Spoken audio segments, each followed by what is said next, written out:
오늘 주제는 바쁜 남자와의 재회라는 주제로 이야기를 해보도록 하겠습니다.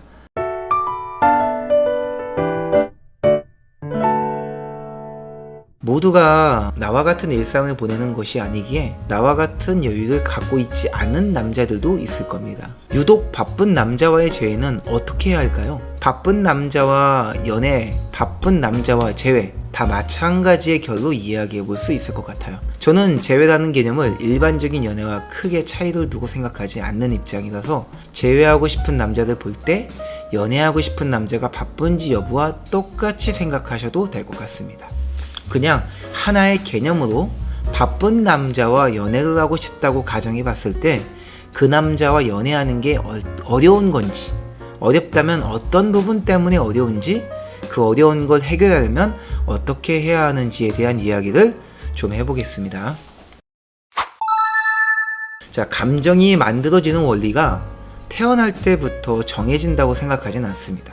감정은 그럼 어떻게 만들어지는 것이냐? 상황이 어떠냐에 따라서 감정이 만들어진다고 생각을 하거든요. 상황이 바쁘냐, 바쁘지 않느냐, 여유롭냐, 급박하냐, 상황이 한가하냐 등 여러 가지 요소가 있을 겁니다. 여기서 알아야 할 것은 어떤 상황이라고 해서 특정 감정이 만들어지는 규칙은 없다는 겁니다. 한가하다고 해서 긍정적인 감정이 생기고 바쁘다고 해서 부정적인 감정, 이렇게 규정 지을 수는 없어요. 물론 여기서 좀 더 이야기를 하면은 보편적으로 바쁘다는 거는 안 좋은 거고 부정적인 게 맞아요. 근데 이야기를 하려면은 또 제가 다른 주제를 가지고 이야기를 해야 돼서 요거는 오늘은 빼도록 할게요.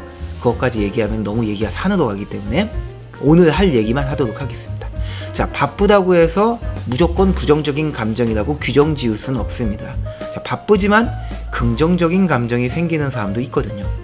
예컨대 아침에 눈을 떠서 출근하기 전에 30분 정도 칼로리 소모하는 운동을 해주고 그런 넘치는 식욕으로 든든하게 밥을 먹고 출근하고 짧게 5분 10분 정도 언어 공부를 하고 그렇게 뇌를 깨운 다음에 하루를 되게 에너제틱하게 사는 사람은 긍정적인 효과가 나오기도 합니다. 눈 뜨자마자 바쁘게 사는데도 긍정적인 효과가 나오는 경우도 있단 말이죠. 이렇듯 1번 상황은 1번 감정, 이렇게 정해놓을 수는 없다는 거예요. 오늘 구분해 볼 것은 특정 상황에서 만들어지는 감정에 대한 이야기가 아니라 상황이 변할 수 있는 가능성에 대해 이야기해 보려 합니다. 저는 감정이 만들어진 상황이라는 거에 대해서 크게 3가지 정도의 경우로 나눠볼 수 있을 것 같아요. 첫 번째, 시시각각 바뀌는 상황. 두 번째, 오랜 시간이 걸려야 변하는 상황. 세 번째, 아무리 시간이 지나도 절대 바뀌지 않은 상황. 자, 각각의 상황이 다른 상황으로 변하기도 합니다. 자, 시시각각 바뀌는 어떤 상황이 내가 꾸준하게 루틴을 만들다 보니까 오랫동안 바뀌지 않는 습관이 되기도 하죠.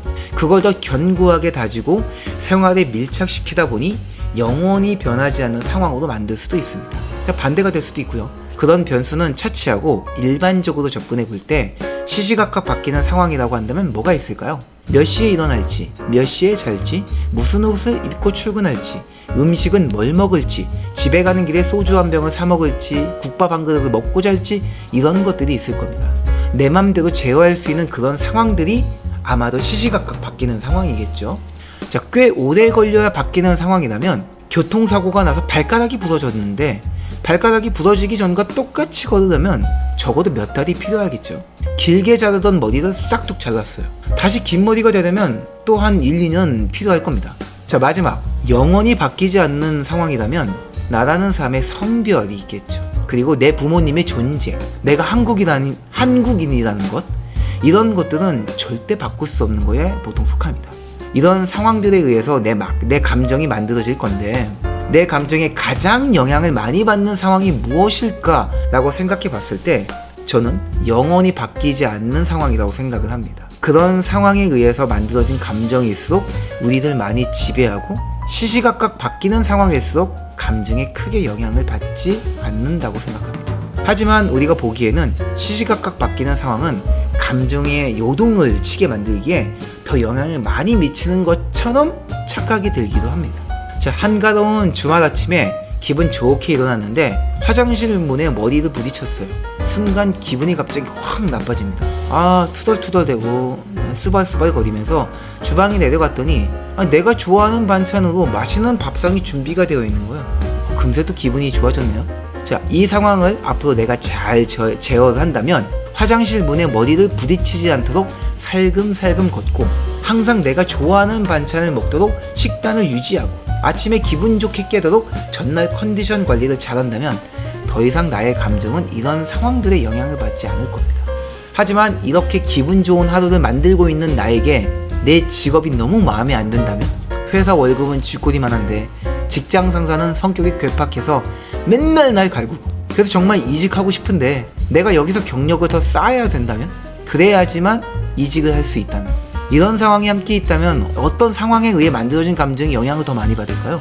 내 의지로 바꾸기 힘든 상황일수록 우리의 감정이 더 영향을 받을 테죠. 매일매일 아침에 루틴을 잘 만들어서 내가 기껏 출근했지만 결국 회사에 들어오자마자 기분이 나빠진다는 얘기예요. 자, 바쁜 남자 제외를 할 때 이 세 개 중 어디에 속하는지를 우리는 먼저 알아야 됩니다. 만약에 이 남자가 시시각각 바뀌는 상황에서의 바쁨이라면 연애에 큰 문제가 없을 거라고 생각합니다. 하지만 절대 변하지 않는 상황에 놓여 바쁜 거라면 연애는 힘들겠죠. 본인이 바쁘게 사는 걸 좋아해서 운동도 하고 직접 요리도 해먹고 친구들이랑 만나 모임도 많이 갖고 이런 거라면 언제든지 남자가 바쁘지 않게 제어할 수 있는 경우예요. 즉, 남자의 삶에서 우선순위를 바꿀 수 있다는 거예요. 그 남자의 우선순위에서 나라는 사람이 높아지면은 바쁜 남자의 상황은 시시각각 바뀔 수도 있다는 겁니다. 스토리텔링이나 혹은 나의 기준을 통해서 상대방의 감정을 자극해 나의 필요성을 더 느끼게 만들 수도 있겠죠.